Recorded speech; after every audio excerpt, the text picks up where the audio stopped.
Assalamualaikum warahmatullahi wabarakatuh. Bismillahirrahmanirrahim. Qala al-muallifu rahimahullahu ta'ala wa nafa'ana bi ulumihi fid dharaini amin ya Allah ya rabbal alamin. Wal asbabu da'iyatu sareng ari pirang-pirang sabab anu ngondang ilal ghibati kana ghibah kathiratun eta seueur. Minha eta tetep tina sapalihna itu kathirah aya ghadaba arieun ambek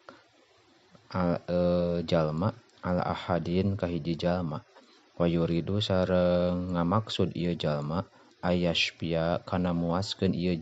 ayashpia kana yen muaskeun naon ghaituhu ambekna ieu jalma min huti ahad payageta buhu tuluy ngupat ieu jalma ka ahad wa idza ajaza sareng di mana-mana apes ieu jalma tina itu wa idza ajaza sareng di mana-mana apes jalma andalika tina itu ayashpia ihtaqona tah nyumput naon al-ghadabu ambek fi qalbihi dina hatena itu jalma wasoro sareng jadi ieu jalma teh hikdan eta dendam wa bisababil hikdi sareng kalawan sababna ambek atawa dendam asbaha jadi ieu jalma daiman dina salawasna ya getabu eta ngupat ieu jalma al mahkuda ka jalma anu dihasudan wa min hasarang eta tetep tina sapalihna itu kathirah ayahduro arieun hadir jalma majlisan kana hiji majlis payagtabu tuluy ngupat saha ahluhu ahlina ieu majlis ahadan ka hiji jalma payusyarikahum tuluy ngarejengan ieu jalma ka ahlu pi maksiatihim dina maksiatna ieu ahlu muja malatan karena api-api gaul lahum ka ieu ahlu khopa ayastaqiluhu karena sieun ngarasa teu ngeunah si jalma ka ieu ahlu wa yu'aduhu sareng ngamusuhan ieu ahlu ka ieu jalma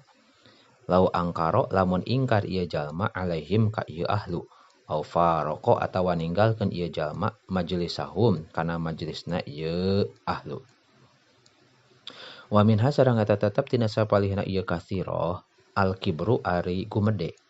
pal mutakabbiru ari jalma anu gumede min sya'dihi eta tina tingkahna ieu mutakabir ayashkhoro ari yen ngarendahkeun ieu mutakabir minan nasi ti jalma-jalma wa yastahji'a sareng ngaguyonkeun ieu mutakabir bihim ka ieu nas wa yahtakirohum sareng ngahinakeun ieu mutakabir ka ieu nas imma tasrihan boh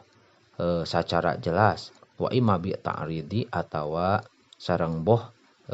kalawan nyindiran kaya kula saperti yen ngucap ieu mutakabir fulanun jahilun wa balidun fulanun ari kipulan jahilun eta jalma bodoh wa balidun sareng jalma belet lius bita karena netepkeun ieu si mutakabir li nafsihi pikeun dari dirina ieu mutakabir annahu sayaktosna ieu mutakabir teh alimun eta jalma anu nyaho wa zakiyun sareng jalma anu cerdas wa minha sareng eta tetep dina sapalihna ieu kathirah al hasadu ari hasud li annahu karana sayaktosna ieu si jalma la yuhibbu eta henteu mikaresep ieu jalma ayusnia kana yen ngalem saha annasu jalma-jalma al ahadin ka hiji jalma payadummahu tuluy nyacad ieu si jalma ka ahad indahum disandingkeun ieu nas kaya yakufu supaya kacegah ieu si nas an mahabbatihi tina mika cintana ahad wa ikramihi sareng ngamuliakeunana ieu ahad wa minha sareng eta tetep tina sapalihna ieu kathirah idha'atul waqti ari noler-noler waktu bidohki dina seuri wal kalamil farigi sareng omongan anu kosong payatafakkahu tuluy kaya ngadahar ieu si jalma